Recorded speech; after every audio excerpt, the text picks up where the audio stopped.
여러분 안녕하세요. 오늘 두 번째 시간에는 도시 내부의 경관에 대해서 공부를 해보도록 하겠습니다.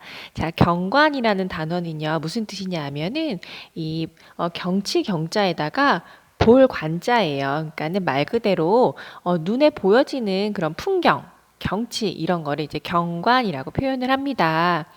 자, 우리가 지난 시간에는 도시란 어떠한 의미이고 어떠한 특징을 가지고 있는지에 대해서 공부를 했었는데요. 자, 이 도시라는 거는 이 도시의 규모가 커지게 되면 이 도시 안에 있는 여러 기능들이 있죠. 그 기능들이 그냥 무질서하게 그냥 흩어져 있는 것이 아니라 그 도시 내부 안에서도 그 나름의 어떤 규칙성, 질서를 가지고 이 내부에서도 구조가 형성이 됩니다. 그래서 오늘 이 시간에 배울 내용은요, 이 도시 내부에서 나타나는 이 도시 내부의 구조는 어떻게 되어 있고, 그 구조의 도시 내부 구조에서 어떠한 경관을 볼 수 있는지에 대해서 공부를 해보도록 하겠습니다. 자, 146쪽에 있는 활동 문제는요, 여러분들이 한번 각자 보시고요. 우리는 147쪽을 보도록 하겠습니다. 자, 도시 내부에 지역이 분화가 이루어지는데, 자, 이 분화라는 말은 나눌 분자예요. 그래서 지역이 나누어진다. 도시 안에서, 도시 내부에서 지역이 나누어진다라는 의미예요. 그래서 이게 무슨 뜻인지 한번 살펴보도록 하겠습니다. 자, 도시가 점점 커지면은요, 규모가 커지면 사람도 많아지고 또 다양한 많은 기능들이 도시로 점점 모여들고 그러다 보면 도시가 외연적으로 팽창을 하게 돼요. 그쵸? 규모가 커진단 말이에요.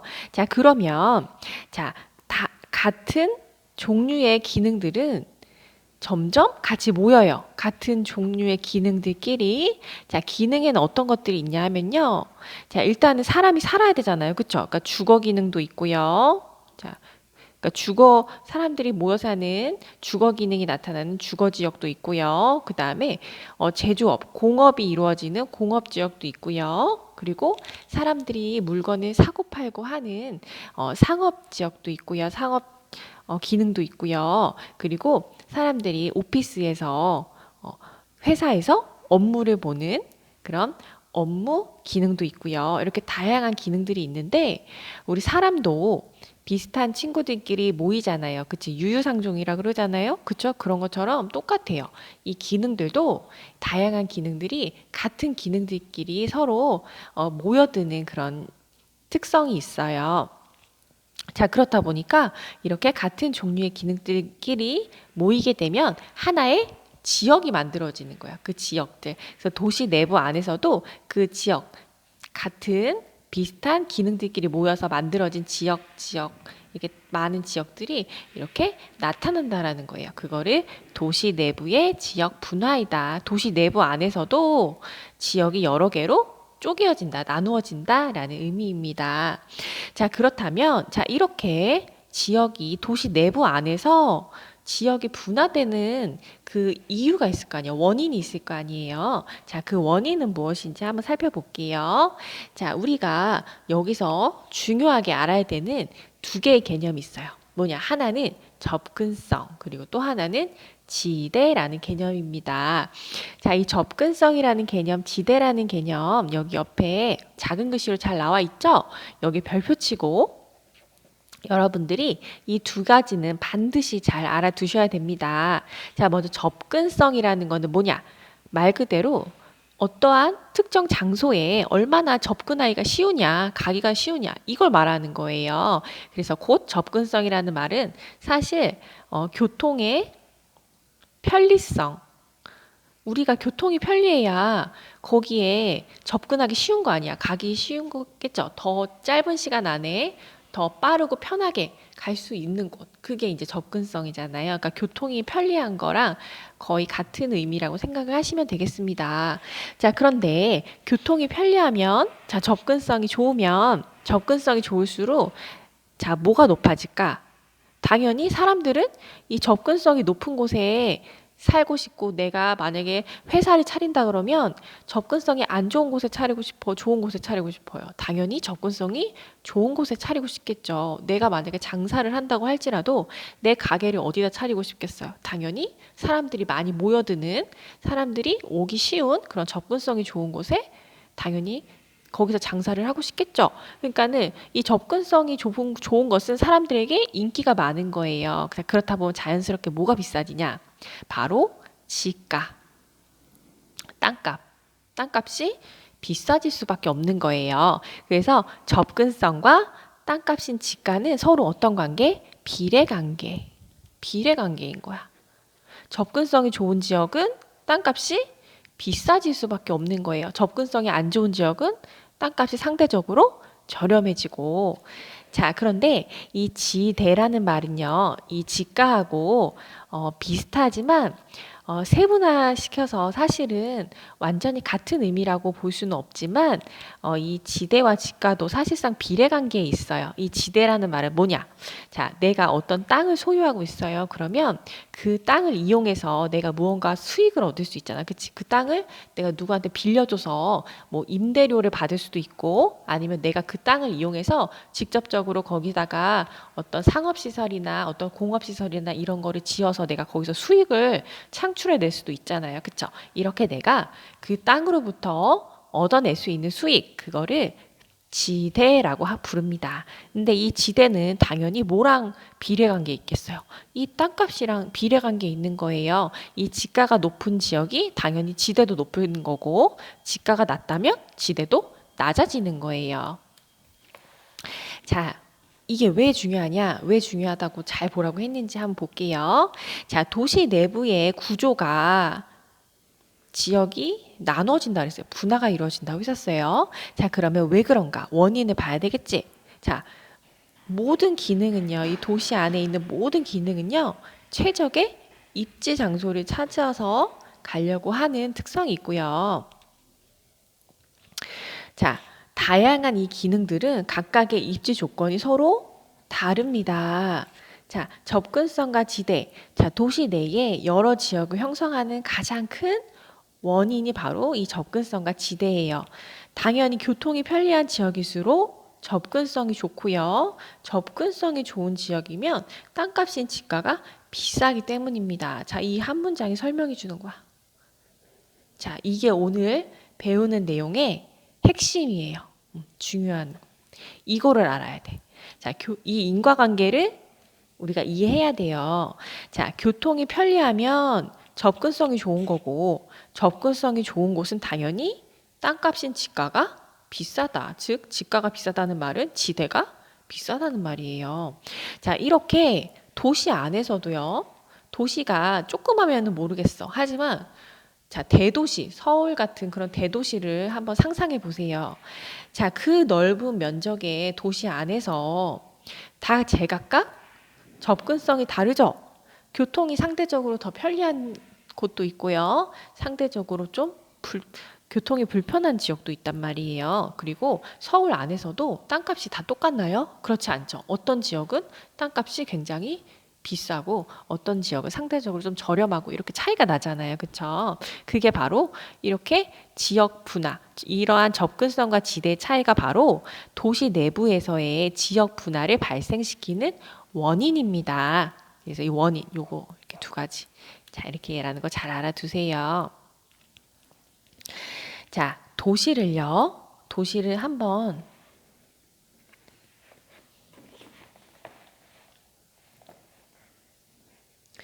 자, 도시의 모양은 다 다르지만 한번 그냥 이렇게 생긴 도시가 있다고 한번 가정을 해볼게요. 자, 도시가 이렇게 있어요. 그러면은 이 중에서 여러분들이 생각하기에 가장 접근성이 좋은 곳은 어디일 것 같아요? 자, 어디일까요? 도시가 이렇게 있다고 하면은 당연히 가장 중심이 부분일 거예요. 왜 그럴까요? 자, 여기 사는 사람, 여기 사는 사람, 여기 사는 사람, 여기 사는 사람, 여기 사는 사람, 여기 사는 사람, 여기 사는 사람, 여기 사는 사람. 자, 여기 사는 사람 다 여기 흩어져 살고 있어. 자, 우리 몇 월 며칠 날 몇 시에 만나자. 그러면 우리 어디서 만날까? 자, 여기서 만나자고 하면 어때? 요 근처에 사는 사람은 가깝겠지만 이쪽에 사는 사람들은 어때요? 너무 가기 멀잖아, 그치? 반대로 여기서 만나자라고 하면은 여기 근처에 사는 사람들은 가깝겠지만 이쪽에 사는 사람들은 어때? 너무 멀잖아, 그치? 그러니까 어떤 거야? 접근성이 좋지 않은 거예요. 그러면 어느 지역에 어디서 오더라도 이 도시 내에 어느 지역에서 오더라도 가장 사람들이 다 모이기가 좋은 데가 어디야? 가장 부분이겠죠? 이 중심 부분이 그래서 가장 접근성이 좋다라고 할 수가 있어요. 그리고 접근성이 좋은 중심부니까 당연히 뭐가 비싼 거야?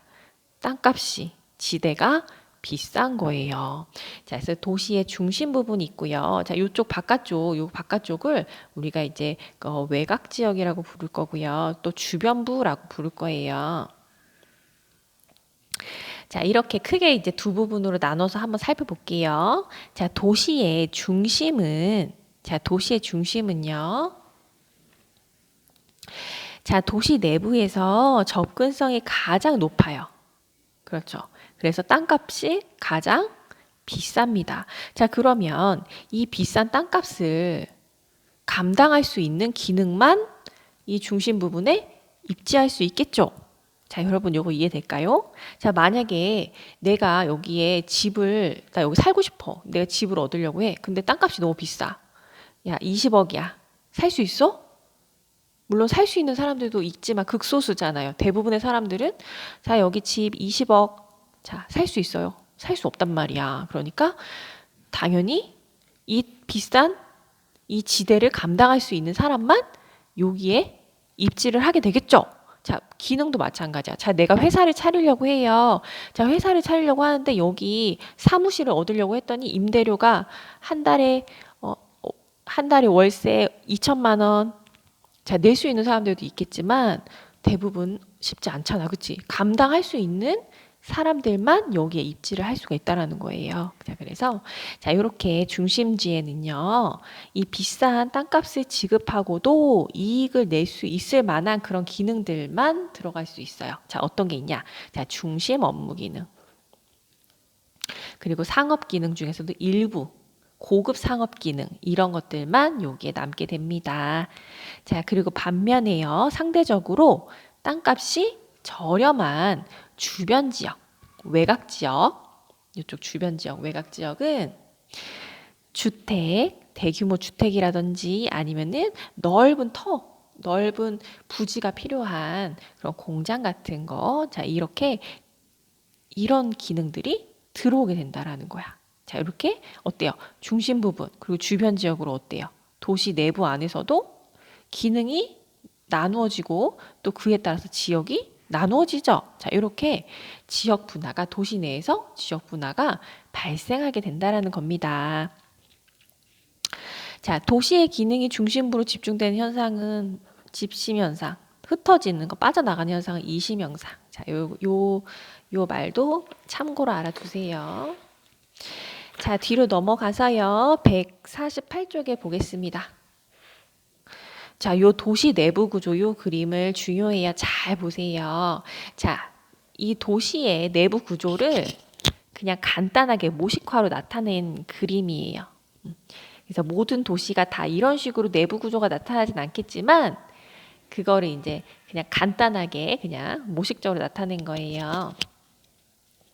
자, 이렇게 도시 내부의 지역을 크게 이제 네 부분으로 나눠서 한번 살펴볼 거예요. 네 개로 구분 지어져요. 자, 뭐냐? 하나는 도심, 그리고 부도심, 중간 지역, 주변 지역. 자, 이렇게 크게 네 개의 지역으로 도시 내부가 나누어집니다. 자, 이제 하나하나의 도시 내부의 구조가 어떤 특성을 가지고 있는지에 대해서 한번 살펴볼게요.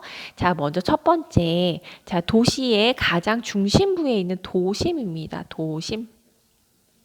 여기 가장 중심부에 있는 도심이요. 자, 여기는 서울로 치자면은, 자, 이게 이제 대도시에서 이런 도시 내부 구조가 나타나기 때문에 우리가 이제 서울을 예시로 한번 볼 거예요. 자, 서울에서 이 도심에 해당하는 지역은 어디냐 하면은, 자, 여러분 혹시 서울에 광화문 광장 가본 적 있어요?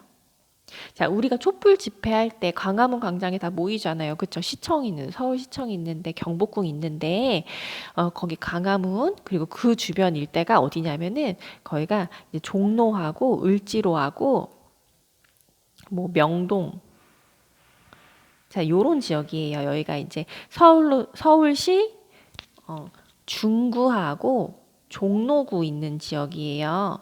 자, 여기가 서울의 노른자 땅, 도심이라고 할 수가 있습니다. 자, 그래서 이 도심 중심부에는요, 어떠한 경관이 나타나냐 하면, 자, 높은 고층 건물들이 빽빽하게 들어서 있는 모습을 볼 수가 있어요. 여기는 높은 고층 건물들이 많아요. 자, 왜 그럴까? 자, 왜 높은 고층 건물들이 많이 있을까요? 자, 여기는 뭐라 그랬어? 아까 특징이 접근성이 좋은 만큼 뭐가 비싸? 그치? 지가, 지대가 비싸잖아. 그치? 지대가 높으니까. 자, 땅값이 비싸면 땅을 최대한 어떻게 사용해야 돼? 최대한 효율적으로 쪼개서 최대한 효율적으로 조금이라도 놀리는 땅이 있으면 돼, 안 돼? 안 되죠. 최대한 효율적으로 사용해야 돼요. 자, 우리 그거를 지난 시간에 배웠는데 뭐라고 불렀었지? 토지 이용이 집약적이다 라는 표현 배웠던 거 기억나죠? 집약적인 토지 이용이 나타나야 돼. 땅을 최대한 이 좁은 땅을 최대한 효율적으로 쓰기 위해서는 어떻게 해야 되는 거야? 위로 높이 올라갈 수밖에 없는 거예요. 그래서 이제 빌딩들이 높게 지을 수밖에 없는 거야. 자, 그래서 여기 도심 지역에서는요, 고층 빌딩들을 많이 볼 수가 있고요. 이 도심에서는 어떠한 기능이 입지하냐? 자, 우리 아까 전에 이 제일 땅값이 비싼 이 땅값을 감당할 수 있는 기능들만 들어올 수 있다고 했잖아. 어떤 기능들? 자, 행정, 중시, 금융기관, 대기업의 본사라든지 그리고 상업시설들 중에서도 그런 고차의 고급 상업시설들, 백화점 같은 거, 자, 이런 것들만 들어올 수가 있는 거야. 그래서 이런 행정기관, 그러니까 행정기관 중에서도 어떤 거? 그 도시에서 가장 핵심이 되는 관공서, 시청 같은 거요. 뭐 시청 같은 거. 자, 그런 가장 중심이 되는 행정기관이라든지 그리고 대기업의 본사라든지 이렇게 중추 관리 기능하는 업무들 있죠. 핵심 기능들, 그런 중심 업무, 그런 걸 이제 중심 업무 기능이라고 하는데 이런 기능들이 들어올 수 있는 거예요. 그리고 상업시설들 중에서도 전문 상업시설, 비싼 지대를 감당할 수 있을 만큼 감당할 수 있는 뭐 백화점 같은 그런 고급 상업시설 이런 것들이 이제 들어올 수가 있는 거예요. 자, 이게 이제 도심의 특징이에요. 자, 그런데 도심의 특징이 하나 더 있어. 뭐냐?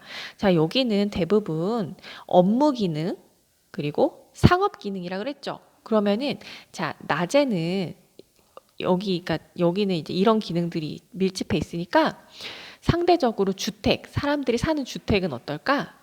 거의 없어요. 왜? 집값이 너무 비싸니까. 이 땅값이 너무 비싸니까. 그러면은 자, 사람들이 어떻게 하는 거야? 낮에는 여기 회사가 여기 있어요. 혹은 쇼핑하러 여기에 와요. 그럼 낮에는 사람들이 많이 모여들겠죠. 그래서 낮에는 사람들이 많이 모여들었다가 밤이 되면 그 사람들 어떻게 해야 돼?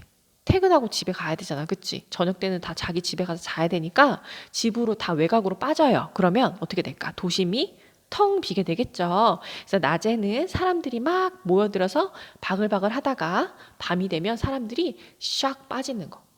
썰물 빠지듯이 샥 빠지는 현상. 자, 이런 걸 뭐라고 하냐? 인구 공동화 현상이라고 합니다. 이 공자가 빌공자예요. 그래서 빈다. 사람들이 비어난다. 밤이 되면 사람들이 쭉 빠지니까 빈다라고 해서 인구 공동화 현상이라고 부릅니다. 자, 이 도심의 특징이에요. 이것도 잘 알아두시고요. 자, 그 다음에 반장이 있으면 누가 있어야 돼? 부반장이 있어야 되겠죠? 자, 부반장이 하는 역할은 뭐예요? 자, 반장이 혼자서 모든 이 학급의 일을 처리하기엔 어때? 너무 벅차잖아. 그러니까 반장을 도와서 반장이 하는 역할을 함께 수행해주는 역할을 하는 거, 도와주는 역할을 하는 게 바로 부반장이죠. 똑같아요. 자, 도심이 있으면 뭐가 있는 거야? 부도심이 있어요. 자, 이 부도심은요, 도심이 하는 역할을 이 도심이 다 감당하기에 너무 벅차. 그러니까 어떻게 하는 거야? 나눠주는 거예요. 도심이 하는 역할을 일부 분담해주는 역할을 하는 게 바로 부도심입니다. 그래서 이 부도심은요, 서울로 치면은 여러 개야. 자, 이 도심은 자, 도시 안에서 딱 하나거든요. 딱 하나. 여기가 지역이긴 한데 다 이제 한 곳에 몰려 있어. 걸어서도 갈 수 있을 정도의 거리로 이렇게 다 몰려 있어요. 그래서 딱 하나인데 부도심은 이렇게 여러 개로 나누어져 있어요. 그래서 여기는 딱 두 개밖에 안 나와 있는데 막 세 개, 네 개, 다섯 개, 여섯 개 여러 개가 있을 수가 있어. 서울에도 그래요. 서울에도 이 부도심이 되게 여러 개가 있어요. 자, 어디가 있냐? 자, 가장 대표적인 부도심 강남, 영등포, 여의도, 잠실, 강변, 뭐 청량리, 그다음 뭐 신촌, 홍대 등등등등등등 여러 개야. 자, 서울에는 이렇게 부도심이 많아요. 자, 이 부도심은요. 자, 도심과 그 주변 지역을 연결해주는 교통이 편리한 곳에 이 부도심이 형성이 되고요. 그리고 부도심은 이 도심이 모든 기능을 다 감당하기에 벅차니까 부도심이 그 기능을 일부 나누어 준다 그랬죠. 그래서 이런 도심이 가지고 있었던 요런 기능들, 요런 것들이 어느 정도 기능을 분담해 주는 역할을 합니다. 자, 그다음에 이제 주변 지역을 좀 먼저 볼게요. 자, 주변 지역은 이 모식도를 보면은 보세요. 자, 도시의 외곽 지역이에요. 도시 외곽 지역. 자, 도시 주변 외곽 지역은요. 지대가 어때? 상대적으로 저렴해요. 왜? 여기는 외곽 지역이니까 교통이 어때? 교통이 불편하잖아요. 그쵸? 접근성이 떨어지죠? 그러니까는 지대와 지가가 저렴해요. 상대적으로. 그러니까 지가가 저렴한 이런 집들, 주거단지 형성이 되고요. 그리고 여기는 지가가 낮다 그랬잖아. 그러니까 어때? 토지 이용이 어떨까? 조방적으로 넓게 쓴다는 거야. 그래서 녹지 공간도 많고요. 그러니까 놀리는 땅이 많다는 거야. 그리고 공장 같은 거, 대규모 부지가 필요한 공장이라든지 상가, 창고, 학교 등등등 이런 시설들이 입지를 하게 됩니다. 자, 그리고요. 이 주변 지역에는요. 또 뭐가 많이 형성이 되냐 하면 그린벨트, 개발 제한 구역. 자, 그린벨트 뭔지 알죠? 이거 뭐죠? 자, 도시가 막 무질서하게 막 팽창을 해요. 무질서하게 막 계속 팽창을 하고 난개발이 이루어지게 되면 환경이 다 파괴될 수 있겠죠. 그치?